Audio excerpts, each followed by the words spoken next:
thing, actually, Bob and I had written this song, The King of the Apes. We got the idea for him to be the king of the swingers because we were discussing, what does an ape really do? Well, he grunts, he goes, like that a lot, and he also swings in a tree. And I remember sitting there talking about, what are we going to write for this guy? And as soon as the word swings in a tree came out, I said, he's the king of the swingers, not just the king of the apes, the king of the swingers, and his marauding monkey friends, they're his band. So we really got the thing, and then we cast it with Louis Prima and Sam Butera and the Witnesses, this great group of jazz men, and they were marvelous. And then Phil Harris played Baloo, and so we said we'll have a sequence where Baloo and the King of the Apes sing together. And we never could get the two of them together. So that's the story moment. So actually what happened was we recorded just Louis Prima and Sam Butera filled in one place where they're doing the scat singing. That's the double talk sound words and Scooby-Doo-Doo, Ree-Ba-Naza, that kind of thing. And we just did the aping of it, and then that was just Scooby-Doo-Doo, Scooby-Doo-Doo. And Phil Harris, about 4 months later, when he finally got into the studio, was listening. He goes, I can't sing that, that's not my kind of words, I can't do that. Woody Reicherman, our director, came out and said, Phil, look, do what you want to do, but just answer, just, oh, I'll do that. And it became the most hilarious thing you've ever heard. So it's like having a conversation in double talk. And I can't do all of that, but I'll give you an idea what the song sounded like.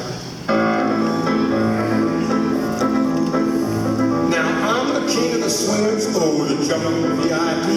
I've reached the top and had to stop, and that's what's bothering me. Now I want to be a man cub and stroll right into town and be just like the other men. I'm tired of monkeying around and say, ooh, I want to be like you.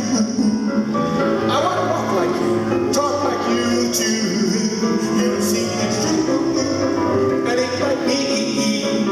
Can't learn to be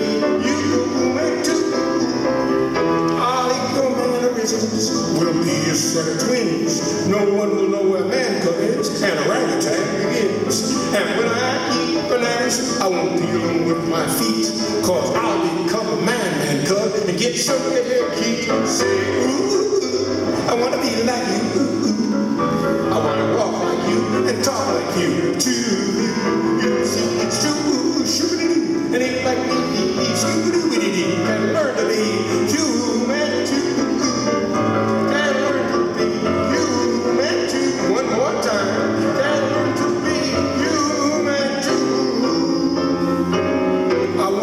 Like you.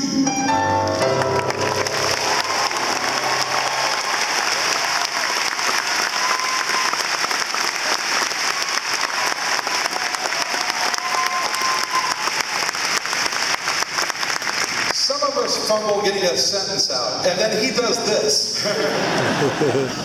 Another great that you worked with was the great French song stylist Maurice Chevalier. Oh, yeah. And the Aristocats, on the Aristocats. Oh, right. Wonderful. Maurice Chevalier was the #1 French performer in the world. He was world famous. And I go with history with that. My father was a songwriter, and he wrote big hits for Maurice Chevalier back in the 30s. He had a big hit called Living in the Sunlight, Loving in the Moonlight. That was my daddy's song. And I grew up listening to records of Maurice Chevalier. I used to love the sound of his voice and his personality. And then one day we got a chance with Walt to write some songs for his pictures, and we did the In Search of the Castaways, The Monkeys Go Home. We wrote special songs for those pictures.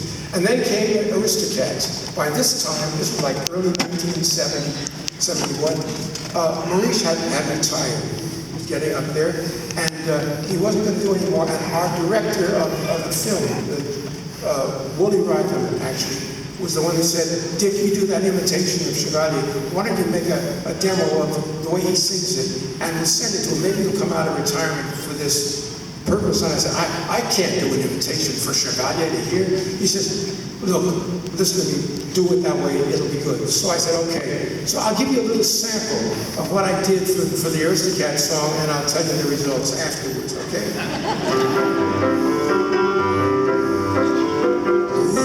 He's the finest in Paris. He gets possessed, the finest pedigree. To it gets to the others, tip their hats.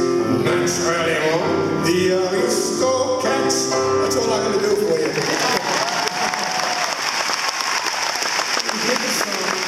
did the whole song, the full thing with all the verses and all, and sent it off to Chevalier.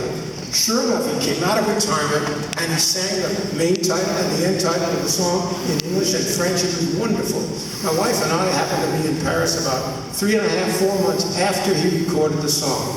And we were just coming out of a hotel, and there he was, Maurice and some people, and I said, Maurice, Richard Sherman remembers? Oh, yes, I remember, of course. I said, well, my brother Bob and I are so thrilled that you did this recording, and it sounds so great and everything. Everybody in the studio is excited about it. And he said, well, thank you. He says, I love Walt Disney, and I did this for Walt Disney, and it's a very nice song. I said, well, thank you so much. And he said, I said, but there's one thing that bothers me. I did this terrible, thick, phony French accent on the album, on the record, and I apologize for that. He looked me right in the eye and said, accent? I heard no accent.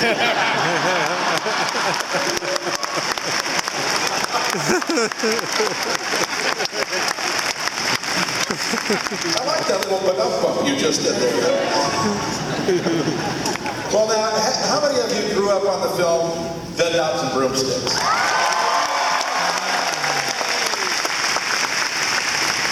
There's a song in that score that's very special to you. And tell us, and it was nominated for an Oscar. Tell us about that. Actually, we were at the studio, and Walt had passed on, and we were back. We had come back into the studio after being away for a while, and we were asked to do some more songs for Bedknobs. They were about to shoot the film, and they needed a couple of sequences. And there was one place where a song was needed for the heroine, Eglantine Price, to sing about a little doubting Thomas, a little boy who didn't believe in magic, he didn't believe in anything, he was very disenchanted with life. And we were trying to think of what are we going to write about? And we were saying, Walt isn't here anymore, and we used to always bounce our songs off of Walt first and play it for him, and then he'd say, yeah, that'll work. That was our big praise. Yep, that'll work. And then we'd have it in film. But in this case, we didn't have any Walt Disney to tell us. And so I remember one of us said, well, we got to start depending on ourselves because we got to believe in ourselves. It's as simple as that. So this little boy was going through the age of not believing. Oh, yeah, but once you start believing in yourself, then you can do things. So we wrote this little song, and I'm very fond of it.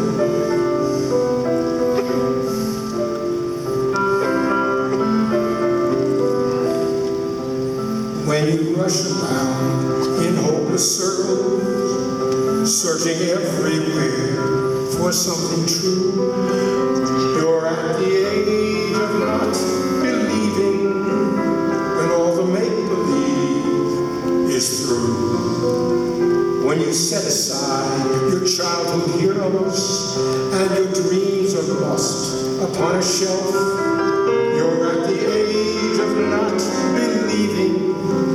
Worst of all, you doubt yourself.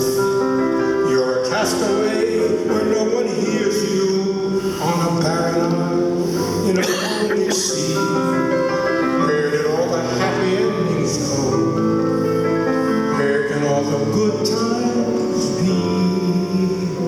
You must face the age of not believing, doubting everything you ever knew. Until at last you start believing there's something wonderful, truly wonderful in you.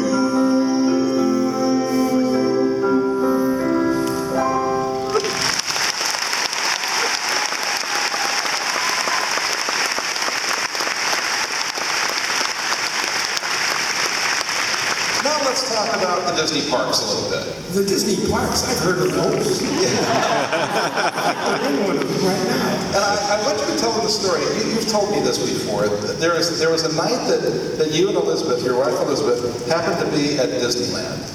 Tell us that story. It's a very touching story. Bob and I have been on the staff for about 3 years, and we have a pass. We could get into Disneyland anytime we wanted.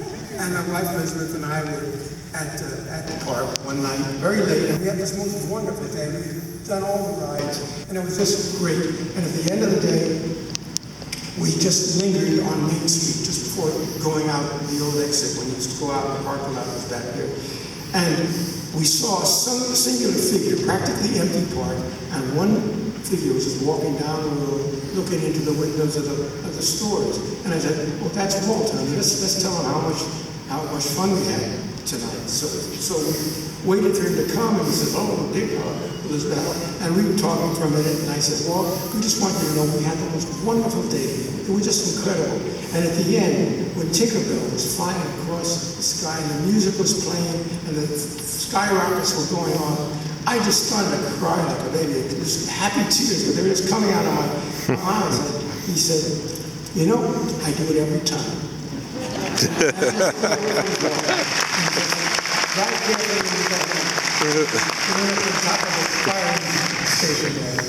And I dearly remember that because he just loved the park. He loved the things in it. He loved what it symbolized. He loved what it meant, you know.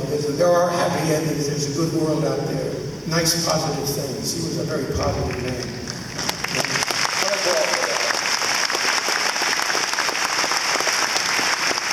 This year happens to be the 50th anniversary of the very first song you wrote for Disney Parks.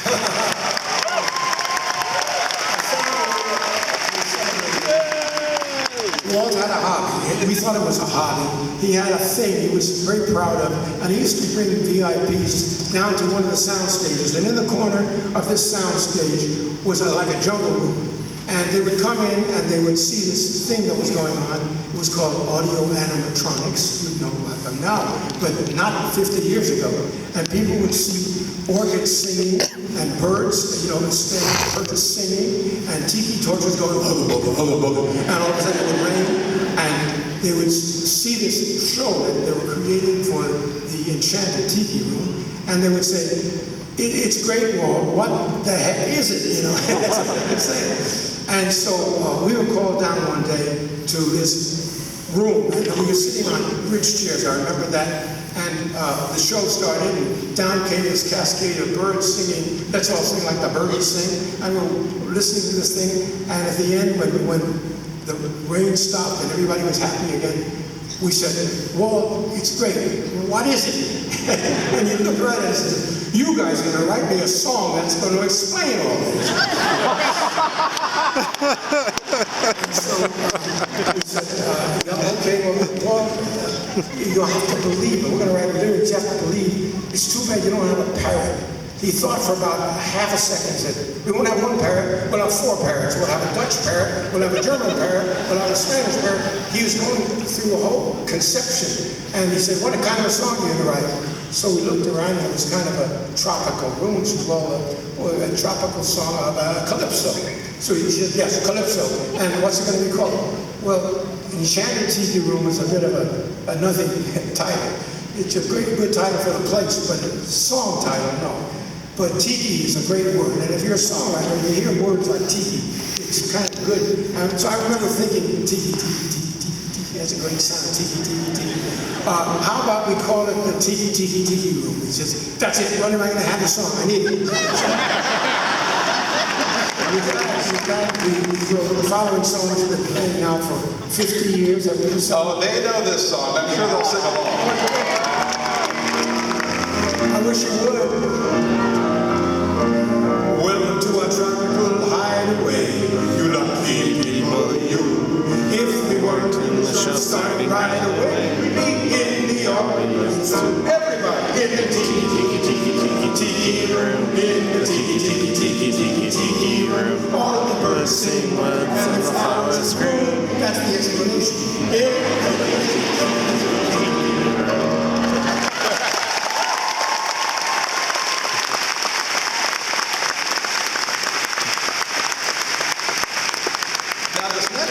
You did many years later, but you always refer to it as the Song of the Imagineers, and it's from an attraction called Journey into Imagination.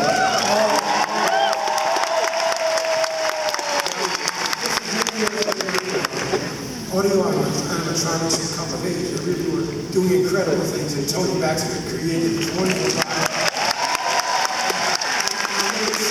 one of our latest legends. He just today got made a legend, and he's going to have a window on Main Street.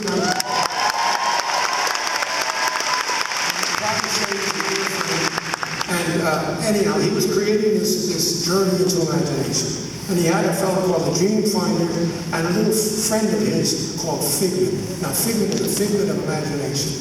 And we were asked to write a song that would sort of explain what this ride was going to be, this wonderful journey into imagination. And it now is like the Imagineer's song, because we all have imaginations. And that's what it's all about. It takes one little spark of imagination to make wonderful things happen. And it starts like this. One little spark of inspiration is at the heart of all creation, right at the start of everything that's new. One little spark lights up for you. Imagination, a dream can be a dream come true. With just that spark from me and you.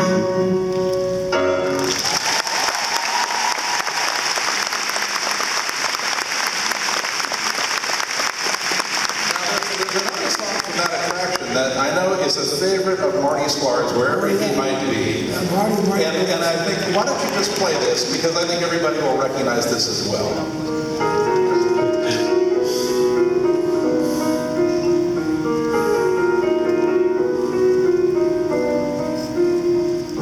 Just an ordinary day, all at once you're on your way to a place that cannot be. No one knows what turns the key.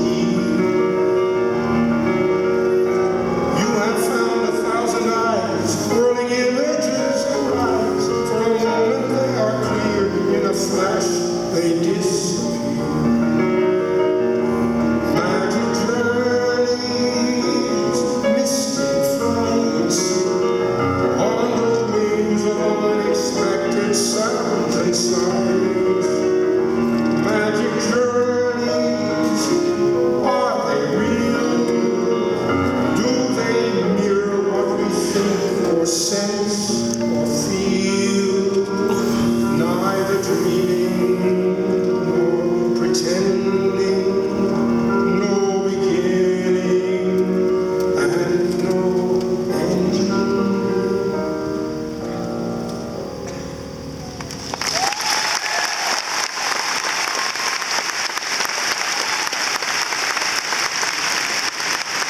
Now, we were talking about the teacher having a 50th anniversary, and there's another big anniversary next year. Oh, yeah, I know that.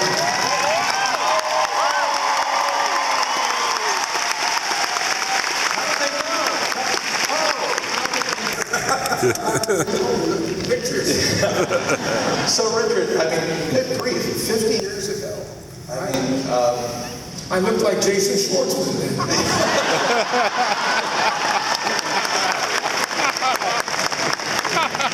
well, now let's talk about that. Now, you have an involvement in Saving Mr. Banks. Oh, yes. It's a very exciting movie. It's coming up.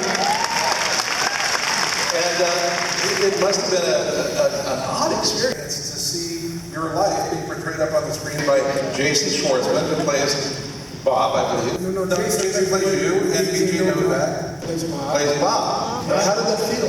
Well, it was eerie. It was kind of marvelous, too, because they're reenacting a very key moment in our lives when this rather difficult lady who had created Mary Poppins, she was a brilliant writer, Mrs. Pamela Travers, came to the studio, and it's quite a tug of war between Walt Disney, who wanted to make a movie, and Mrs. Travers, who didn't want anybody touching her work. And it was something. Bob and I were caught in the middle of this thing, really. And Don DeGradi, the writer, the three of us had concocted a story, a way of telling her wonderful character, giving her character a purpose, because her stories never really explained anything. Just like Mary Poppins says, I never explained anything. Mrs. Travers never explained why the stories were there. But we sort of pieced together 6 stories and made that into one story. And we had to use Mr. Banks as the foil to the reason why Mary Poppins comes. Mr. Banks is too busy at the bank. And I'm giving away too much of the story, but you'll see. You'll see the movie.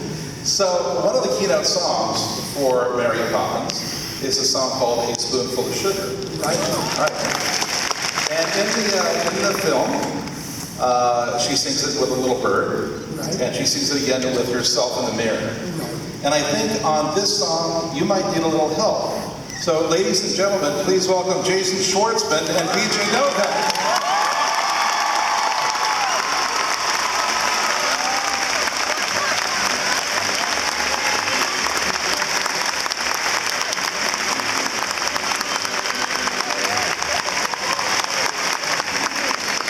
Gentlemen, over here, please.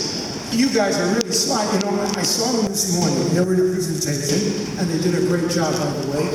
Guys, really. But the thing is that when they did the presentation, I saw them afterwards, and they said, well, are you going to be here tonight? Because we're doing, I have an honor doing this concert. And they said, no, unfortunately, we're tied up. And I felt so bad because we never rehearsed it. This is completely... So what are we going to do? Yeah, I think we should do a spoonful of sugar. You know that one. I know it. You know it? If anyone else knows it, feel free to chime in with us on the chorus. We need help, huh?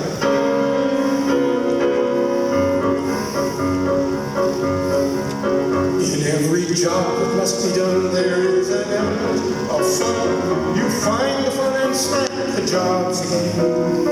And every task you undertake becomes a piece of cake, a lark, a spree.